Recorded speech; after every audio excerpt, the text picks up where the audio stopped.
Stop the insanity. Get your focus back onto what really matters in life.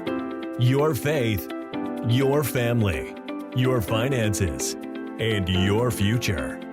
Sit back, listen, and change the trajectory of your life. You are listening to the Money for Life podcast. Let's welcome your hosts, Teresa Luken and Rick Sapio. Welcome to Money for Life. This is Teresa Luken, and today I am with Christine Luken. And the title of our podcast is very interesting. The title is The Battle for Your Money Begins in Your Mind.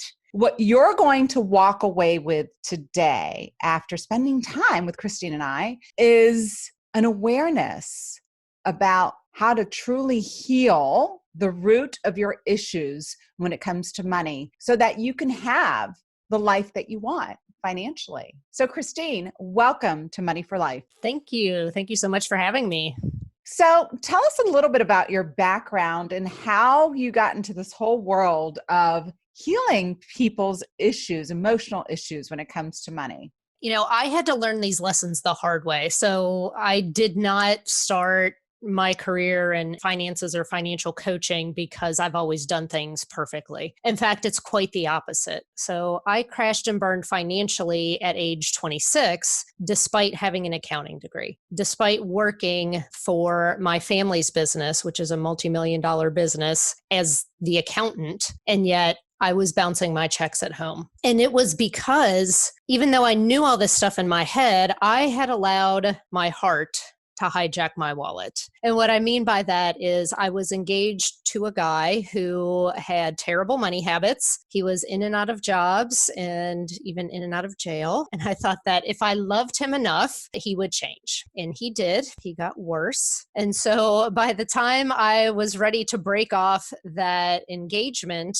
I owed 3 different payday lenders. I was behind on my car payment. If it's possible for a credit score to be negative, mine probably was. And I literally had no money to move out. It was my rock bottom moment. And so I ended up having to move back in with my parents for several months to get everything back in order. As you can imagine, there was a lot of shame and embarrassment around the mess that I had gotten myself into because I was someone who should have known better. And so I learned firsthand that money is emotional and we can't take that out of our finances as much as we would like to. And as much as, you know, certain financial professionals have said, oh, just make your money decisions logically. It's just not reality. And it was very interesting because about a year after I published my book, Money is Emotional, I found out that scientists had proven that the moment of decision happens in the same part of our brain that processes emotion. So we literally can't take the emotions out of it. But what we can learn to do is to identify those emotions. We can learn how to heal those emotions, and we can actually learn how to harness our positive emotions so that we can achieve that financial life that we really want. Wow. What a beginning. I'm going to ask you a question. Because your family had a business, did you grow up with money? Like, did you grow up in an affluent home? No, we were very middle class, hardworking. We didn't have great financial need, but we certainly were not spoiled. And I was raised to have good financial habits. But, you know, sometimes we get ourselves into situations, especially when we get into relationships that aren't healthy, that those emotional factors can override our common sense. Would you say you were raised in a home that was like the millionaire next door, where there was net worth, there was wealth, there was affluence, but you guys or your family, your parents raised you to respect money and frugally and didn't overspend? Yeah, absolutely. In fact, if you were to meet my dad today, you saw him in the local grocery store, you would have zero clue that he was a multimillionaire. So trying to get a picture of your background. And then in your 20s, do you think that your issues with money would have surfaced even without this codependent relationship with someone who was terrible with money, who apparently you tried to save the relationship with money? I don't know that they would have. It's like I knew the right things to do in my head, but this relationship was so emotionally charged with both positive, because obviously I loved him. I wouldn't have been with him for 7 years if I didn't, but it was still a lot of dysfunction in there as well. And the money was just part of the problem. There were other things going on in there like substance abuse and emotional manipulation, which I counsel a lot of women who are coming out of divorce. And usually money is wrapped up in these other issues as well. It's not uncommon to see that. Absolutely. I think how the outcome, people's financials, where people are from a financial perspective, is just a symptom of underlying problems, underlying issues. All right. So how did you dig yourself out of your hole? And absolutely, there's got to be a lot of shame, right? Here you're an accountant, which is a difficult profession, right? A difficult degree to achieve.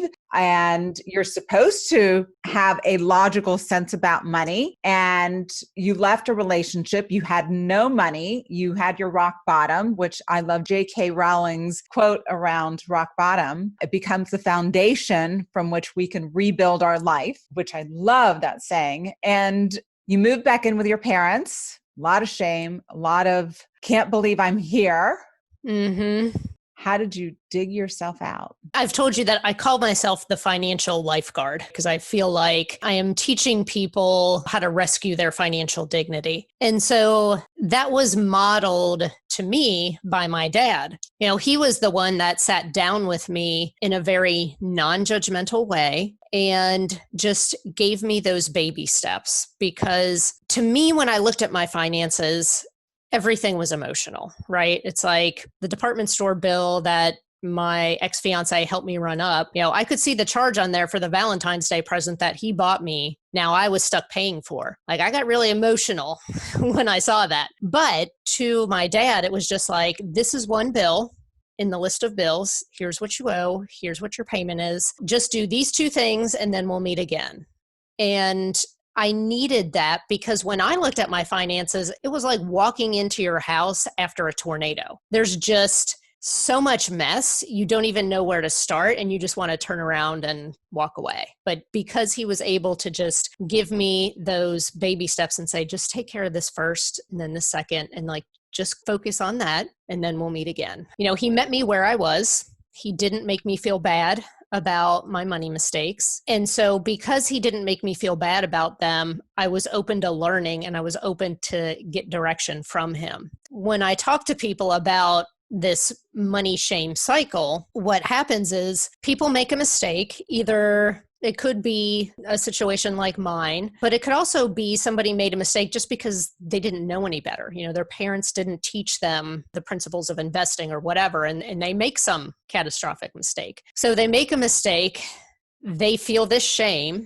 And I want to express that there is a difference between shame and just feeling bad about your mistake. I mean, sometimes when we make a mistake, it's okay for us to feel bad and to say, I made a mistake. But shame says, I made a mistake and I'm a bad person because of it. So we're basically internalizing that mistake rather than saying, this was an unfortunate incident. Now we're saying, I'm a bad person because of this. So there is that difference. But when we have that shame, then it makes us want to hide. And when we hide, we don't get the help that we need. And then if we don't get the help that we need, you can see how this perpetuates the cycle. Because when we don't reach out to someone and we don't get help, then inevitably we're going to make another mistake. And then the cycle repeats. So you were extremely fortunate that your father knew exactly how to help you in that situation from a very non-judgmental place. I think many parents would go to owning that shame and owning what you did and how they failed, and in turn project out what a bad decision it was that you made and look where you ended up and how could you do this? I mean, there's just, and all the things that you were probably saying to yourself, right?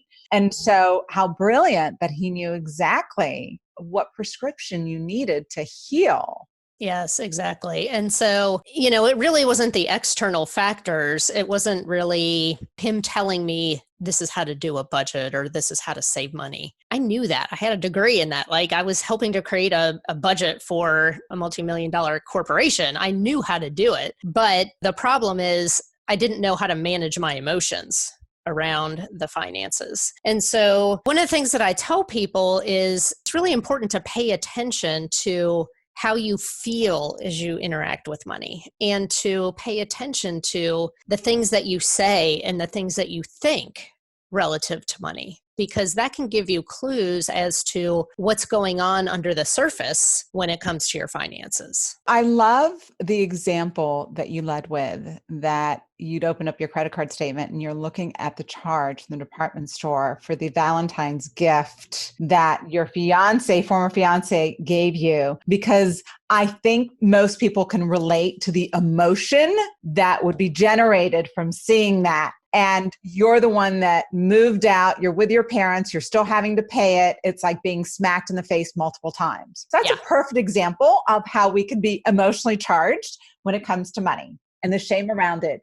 And what you're saying now is be objective and listen to your thoughts, because our thoughts, what precede our results with money. Right. Tell me how you think and I can predict your behavior. Right. And most people don't pay any attention to this because a lot of this is stored in our subconscious. Maybe we heard our parents or different authority figures in our life say things like money is the root of all evil, or you have to work really hard to make money. We can have all this stuff that is stored in our unconscious mind that's kind of running in the background and is triggering these emotions, because a lot of times we feel like, oh, emotions come out of nowhere. All of a sudden I feel angry, or all of a sudden I feel upset or sad. But the truth of the matter is there's always something that precedes it. You've thought about something, you've replayed a scenario in your mind that made you mad, which was essentially what I did when I looked at that bill. I'm imagining my ex swiping my credit card to buy my present. It was that thought that was triggering that emotion. The fact of the matter is there was a charge. It was in my name. It's going to have to be paid. And the fact of the matter is he's not going to pay it. So I could continue to be upset about it, but that doesn't really solve the problem. And it was very interesting because I've actually created a new method for paying off debt based on this, and I call it the volcano method. Essentially what it is you pay off the debt that pisses you off the most, rather than paying off the one that has the highest interest rate or has the smallest balance or whatever the different methods are. I've found, especially when people are coming out of a situation like divorce, that they have much more emotional satisfaction if they can pay that one off first. I love that. It's very real life. It's not academic. It's just reality, because there is so much emotion around money. And so the financial coaching that you do, the clients that you see, would you say the majority of them have a lot of debt that they need to pay off and basically build up a foundation for finances? Tell me about your typical client experience. Well, it's very interesting because most of my clients are actually high income. Many of them are business owners and they're running very successful businesses, but they're not putting the time and attention on their personal finances that they need to. So they're very busy running their businesses. They may have very complicated and full family and financial lives. Maybe this is their second marriage. They have several kids. They're going to private school. It's more a matter of they're not taking the time to proactively manage their personal finances. And then they have their financial planner or their CPA tell them, you're not on track to retire, or you owe this debt to the IRS. I've had clients who have had 6 figures of IRS debt. And it's like, you're making $300,000 a year. You should not have IRS debt. It's more a matter of disorganization, and they're just kind of flying by the seat of their pants, a lot of them. And occasionally it is somebody who came from a situation like mine where they've gone through divorce. Maybe they haven't been the one that's managed the personal finances on a day-to-day basis, and they're just feeling really overwhelmed by having to do that by themselves. And it's not that they're incompetent, it's just that they don't have the confidence to take control and manage their day-to-day finances in a way that feels good to them. So what happens if someone doesn't figure out their emotional relationship with money? They're going to continue to ask the question, what's wrong with me? What is wrong with me that I can't figure this out? And that's the wrong question. The right question is, what happened to me? What has happened to me that is causing me to interact with my money in this way? And the only way we're going to figure that out is if we dig into that emotional stuff and say, what am I thinking about money? What am I saying about money? And where did that come from? What is that story in my past that maybe had this emotional trigger for me? So for example, I had a client who, as a child, her brother was probably 6 or 7 years older than her. She had taken all of the cash that she had gotten for birthday gifts, chores, etc. And I think she hid it inside of one of her dolls. And so she was probably about 5 or 6. Well, her older brother stole that money from her. So she told her parents she did eventually get it back. But it was interesting because what was manifesting in her adult life was that she couldn't get herself to save money. And we finally figured out that the root of that was that for her, saved money wasn't safe. If you save money, if you have extra money, someone's going to come and take it, even though that wasn't true as an adult. And so basically what we did was we explored that and we said, what are all the ways that's not true now? Like, how can we save some money and put it in a place that is safe? We actually did some forgiveness work relative to her brother, rewrite the story with a happy ending. Rather than her brother stealing the money from her, maybe her brother asked to borrow some of it and then he paid it back with interest. And then rewriting that story as something that could be positive. So if you don't look back at some of those things, it's very interesting how the past can continue to affect us into the future if we leave it unexamined. And of course, this is true in every area of our life. And Money for Life is about faith and family and finances and your future self. And this conversation is about finances and your future self. If you don't make a change from the life that you're living today, you're going to have the same life in your future. You want to improve, you've got to make a change. But what you just said is true in every area of our life. Unless we examine where we are and understand the root cause of why we act a certain way, we're not going to have any changes in our life. Our future self is going to be the same person, just older. Right, exactly. And, that woman was just feeling like, what's wrong with me that I can't make myself save? And once we uncovered that root and we healed that for her, it was like night and day. All of a sudden, it was like she was emotionally freed up to say, if I open a savings account and I put money in there, my name's the only name on there. No one's going to take it. It was just amazing to see how the external things manifest so fast once that root is healed. So a quote that you mentioned, well, I'll let you go ahead and say it. Yes, the battle for your money begins in your mind. Yes, the title of our podcast today, and it does. It begins in your mind. It's emotional, and for sure, you've got to do the work in order to change. So what actionable items before we sign off today can you suggest to our audience? Yeah. So one of my best exercises that I do with all of my clients is I have them write down 5 to 10 things that they say about money that are negative. So just keep a pad of paper or start a note in your phone. And when you catch yourself saying something negative about money, like, oh, I'll never get these credit cards paid off, or you got to work really hard to save money, write those down, because those are clues as to what those emotionally charged events from your past, those are clues as to what those events are. So you can actually revisit those and heal them. Those that study neuropsychology, right? The neuroscientists say that we have about 12 to 15,000 thoughts a day, and 95% of those thoughts are the same exact ones. Christine, any idea what percentage of those thoughts are about money? I don't know, because I feel like money permeates so many areas of our lives. I mean, we can't go a single day without either making money, spending money, managing money, or interacting with our money in some way. So I don't know what the percentage is, but I'm sure it's a sizable amount. I agree. I think it's a very sizable amount. And with what you just said about the daily life, and it's also the concern about, well, I want a different life. I want a different house. I want a different car. I want wardrobe, retirement, college, weddings, how to pay for all of that. And that permeates so much of our life. Yeah.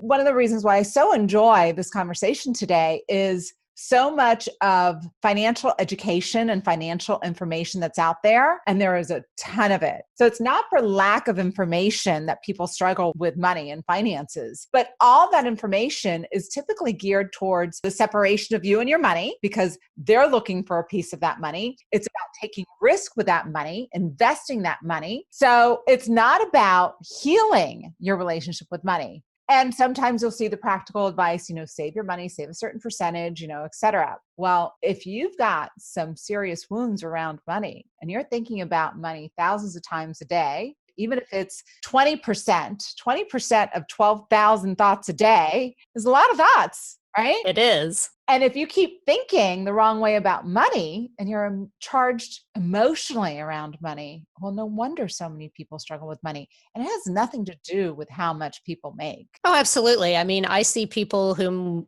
make very modest salaries and their net worths very strong. And yet I've coached people who have made twice as much money as my husband and I make and have a fraction and sometimes even negative net worth, and I'm just thinking like, how does this happen? But I know how it happens. They're just broke at a higher level. They are.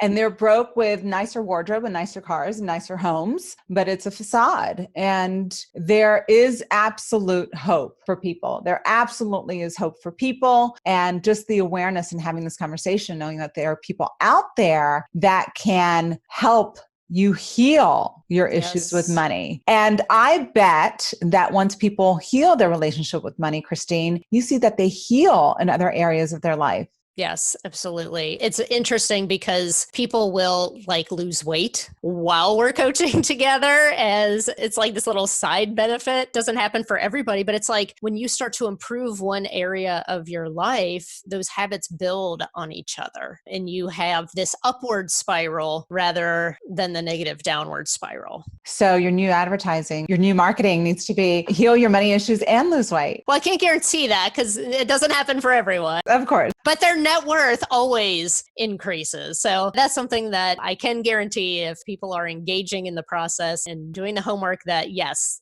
that absolutely will happen. Absolutely love it. Well, Christine, please let our listeners know where they can learn more about you and your process.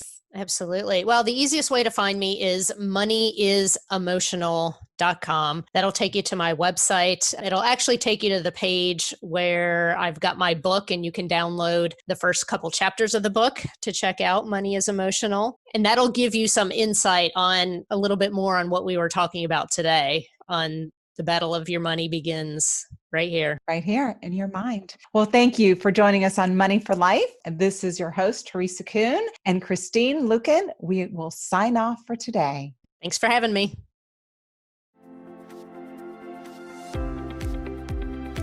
You have just experienced Money for Life. Implement these strategies today and create a life by design. Have a blessed day.